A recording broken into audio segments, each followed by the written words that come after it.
Baiklah, Assalamualaikum warahmatullahi wabarakatuh. Waalaikumsalam. Apa kabar anak-anak sekalian? Alhamdulillah. Baiknya, Alhamdulillah. Untuk memulai pelajaran kita pada pagi hari ini, ada baiknya kita berdoa terlebih dahulu. Berdoa mulai.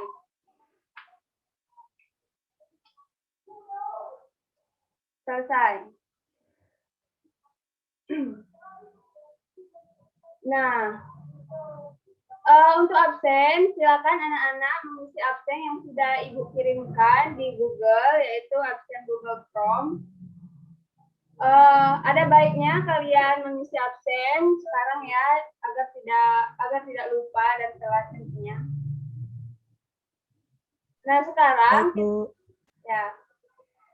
sekarang kita akan belajar mengenai PDRI. Ada yang ingat materi apa kita minggu kemarin? Agresi militer 2, Bu. Bagus. Ya, Kopi sudah ingat ya?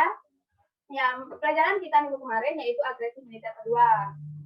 Nah, minggu ini kita akan membahas mengenai PDRI. Militer kedua.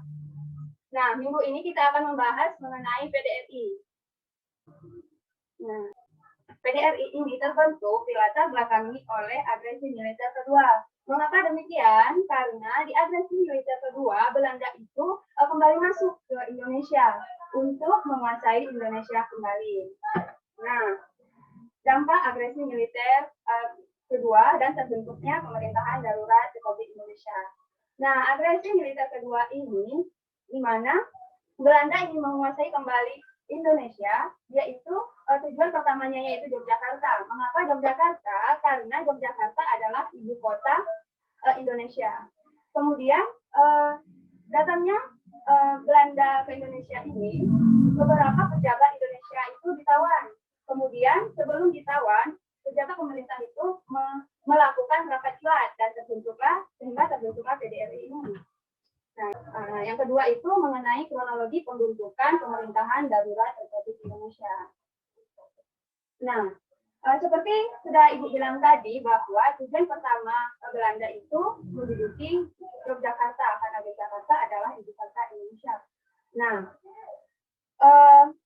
mengapa dibentuknya pemerintahan darurat Republik Indonesia? Karena pada saat itu ketika Belanda memasuki Yogyakarta, Belanda itu menangkap Soekarno dan Muhammad Hatta. Mereka menangkap kedua pejabat itu kemudian diasingkan ke Bangka. Nah, sehingga terjadilah kekosongan pemerintahan. Sebelum Soekarno dan Muhammad Hatta itu sebelum ditangkap, mereka itu tahu mereka bakalan ditangkap oleh pemerintahan Belanda. Kemudian sebelum ditangkap, mereka itu pernah melakukan yang Ibu cerita tadi yaitu rapat kilat.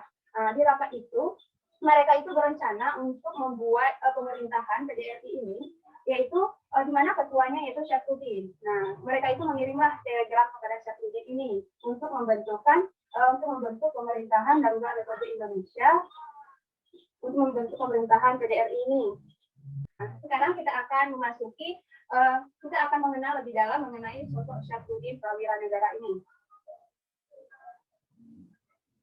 Nah, Syafruddin Prawira Negara ini yaitu lahir di Serang pada tanggal 28 Februari 1911 dan wafat di Jakarta tanggal 15 Februari 1989. Ia juga lulusan dari Rijksges di Jakarta atau Batavia dan bergelar Research in the Reprint. Nah, Syafruddin ini juga menjabat sebagai Wakil Perdana Menteri dan Menteri Keuangan dan Menteri Kemakmuran. Nah, ini adalah jabatan Syafruddin Prawira Negara sebelum membentuk PDRI. Nah, saat menjabat sebagai Menteri Kemakmuran, beliau ini ditunjuk. Nah, Syafruddin ini ditunjuk menjadi Ketua PDRI di Sumatera. Tepatnya dia membentuk PDRI itu di Bukit Tinggi. Nah, kemudian seusai menyerahkan kembali kekuasaan pemerintahan darurat Republik Indonesia ini, seusai menyerahkan PDRI, Ia ini menjabat sebagai Wakil Perdana Menteri tahun 1949 dan Syafruddin ini menjadi Gubernur Bank Sentral Indonesia yang pertama pada tahun 1951. Dan ia juga diangkat sebagai Presiden PSSI yang berbasis di Sumatera Tengah. Dan kemudian pada tahun berikutnya dia itu hijrah dari politik ke sebagai seorang mubalik. Di masa tuanya, ia menjadi seorang mubalik dan aktivitas keagamaannya. Ia menjadi Korps Mubalik Indonesia KAMI dan menjadi tokoh Partai Masyumi Majelis Syuro Muslimah Indonesia pada bulan Juni 1945. Inilah sosok Syafruddin. Peran KDRI ini pada masa itu sangat penting bagi Indonesia karena pada masa itu Indonesia sedang mengalami kekosongan pemerintahan sehingga KDRI ini hadir untuk mempertahankan Indonesia. Nah, yang pertama adalah mempertahankan wilayah Indonesia dari Belanda. Nah, jadi PDRI ini sangat berperan untuk mempertahankan wilayah Indonesia dari Belanda. Dan bayangkan apabila dahulu PDRI tidak ada, maka kemungkinan besar kita akan jatuh ke tangan Belanda. Kemudian yang kedua, menyusun perlawanan dan membentuk 5 wilayah pemerintahan militer.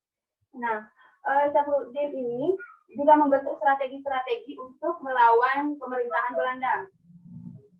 Nah, PDRI ini tidak menampilkan diri di dalam masyarakat. Mereka itu tempatnya yaitu di hutan-hutan sehingga sulit dilacak oleh pemerintahan Belanda pada waktu itu. Dan Syafruddin ini juga membentuk 5 wilayah pertahanan militer, yaitu di Riau, di Sumatera Barat, di Tapanuli, di Aceh, dan di Sumatera Selatan. Nah, yang ketiga yaitu PDRI berhasil menunjukkan kepada dunia internasional bahwa pemerintahan dalam tubuh rakyat Indonesia masih berlangsung. Nah, karena pada waktu itu Belanda menyampaikan kabar kepada dunia internasional dengan negara-negara lain bahwa Indonesia ini sudah mati, sudah berada di tangan Belanda. Namun PDRI ini tidak menyetujui tentang apa yang dikatakan Belanda itu karena PDRI ini berperan untuk mengisi kekosongan pemerintahan. Nah, dan akhirnya PDRI ini berusaha untuk menunjukkan kepada dunia internasional bahwa PDRI ini masih ada, bahwa Indonesia masih ada. Nah, meskipun pada masa itu Soekarno dan Muhammad Hatta diasingkan ke Belanda, tapi Indonesia masih hidup. Nah, yang keempat yaitu PDRI mampu memberikan instruksi lewat radio kepada wakil rakyat Indonesia di PBB dan sekaligus mengundang simpati internasional. Nah, salah satu cara PDRI untuk menunjukkan bahwa Indonesia itu masih ada yaitu dengan mengirimkan radio baik kepada negara lain maupun kepada PBB, dan sehingga radio itu didengar oleh negara-negara lain. Kemudian negara-negara lain itu berpikir, oh iya, bahwa Indonesia itu masih ada. Gitu. Nah, terus sehingga mengundang simpati internasional. Nah, sehingga terbentuklah perundingan Ronggoyan. Nah, perundingan Ronggoyan ini adalah perundingan yang mengakhiri konflik ini. Di mana isi dari perundingan Ronggoyan ini yaitu menurut pernyataan Belanda, yang pertama, perintah kepada TNI untuk menghentikan perang gerilya. Yang kedua, bekerja sama mengendalikan kedamaian, ketertiban, dan keamanan. Yang ketiga, turut serta dalam konferensi meja bundar di Den Haag untuk mempercepat pengakuan kedaulatan kepada negara Indonesia Serikat secara lengkap. Nah, adapun pernyataan Belanda yaitu satu, yaitu menyetujui pemulihan pemerintahan rakyat Indonesia di Yogyakarta, menjamin penghentian operasi militer dan pembebasan semua tahanan politik. Dan 3, menyetujui rakyat Indonesia sebagai negara bagian dalam negara Indonesia Serikat. Dan 4, berusaha sungguh-sungguh menyelenggarakan konferensi meja bundar di Den Haag.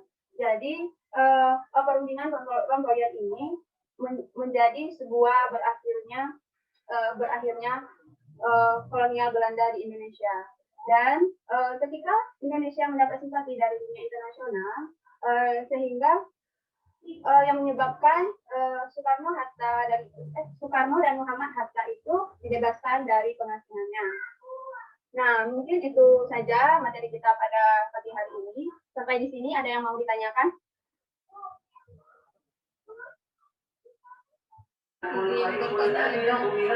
Ya, kepada siapa ini?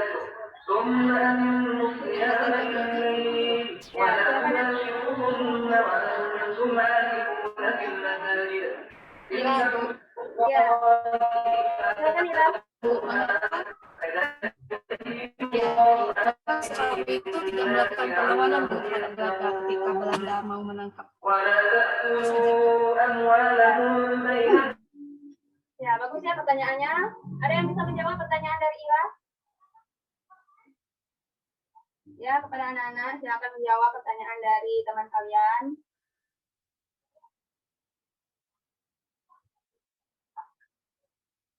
Ibu rasa tidak ada yang bisa menjawab ya, biarkan saja yang menjawab. Jadi pertanyaan dari Ira yaitu mengapa di saat Soekarno dan Muhammad Hatta ini ditawan, diasingkan ke Belanda, mengapa dia itu tidak melakukan perlawanan? Nah, jadi ketika Belanda itu menduduki Yogyakarta, ibu kota Indonesia, yaitu di mana pada saat itu Soekarno itu membuat dua pilihan, Pilihan pertama yaitu melakukan perlawanan kepada Belanda, pilihan kedua yaitu menyerah dengan Belanda dan mau diasingkan oleh Belanda. Mengapa Soekarno dan Muhammad Hatta ini memilih untuk menyerah? Karena pada masa itu mungkin Soekarno itu berpikir apabila dia melakukan perlawanan, yaitu dalam keadaan belum siap. Dia dalam keadaan belum siap. Jadi baik dari segi senjatanya maupun dari segi yang lainnya, apabila dia melakukan perlawanan, dia akan kalah begitu saja. Dan akhirnya Soekarno ini memilih untuk diasingkan ke Belanda dan ditawan oleh Belanda. Nah, mungkin itu saja. Apakah Naira sudah mengerti?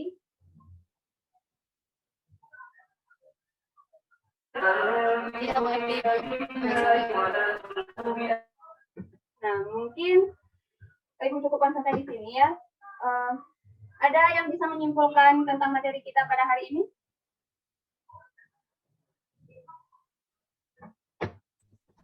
Saya, Bu. Ya, silakan Putri.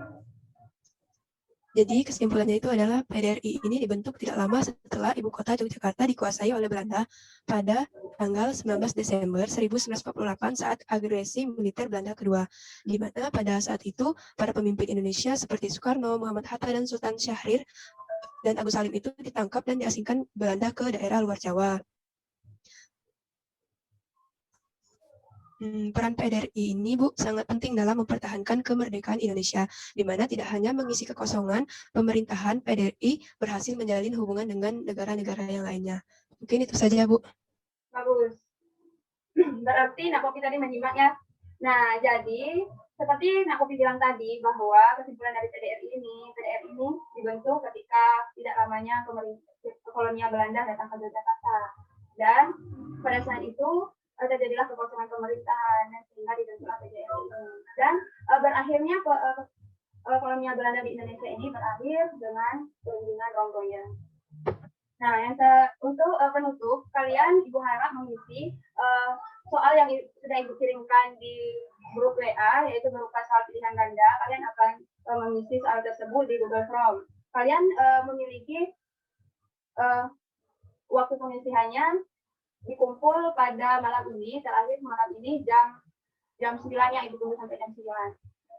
Nah, selanjutnya untuk tugas yang dikumpulkan pada minggu depan, kalian Ibu ini membuat artikel berupa materi kita pada hari ini mengenai PDRI. Kalian buat artikel dan ditulis tangan, dibuat PDF, kemudian dikirim di grup WA. Nah, paling lambat Selasa depan. Ibu tunggu tidak ada yang telat. Bagi yang telat, Ibu tidak bisa menerimanya lagi. Nah, mungkin itu saja. Semoga apa yang Ibu sampaikan bermanfaat bagi kita semua dan bisa menjadi pelajaran untuk kita semua dan bisa menumbuhkan rasa nasionalisme kita terhadap Indonesia ini. Nah, mungkin itu saja. Ibu akhiri. Wassalamualaikum warahmatullahi wabarakatuh.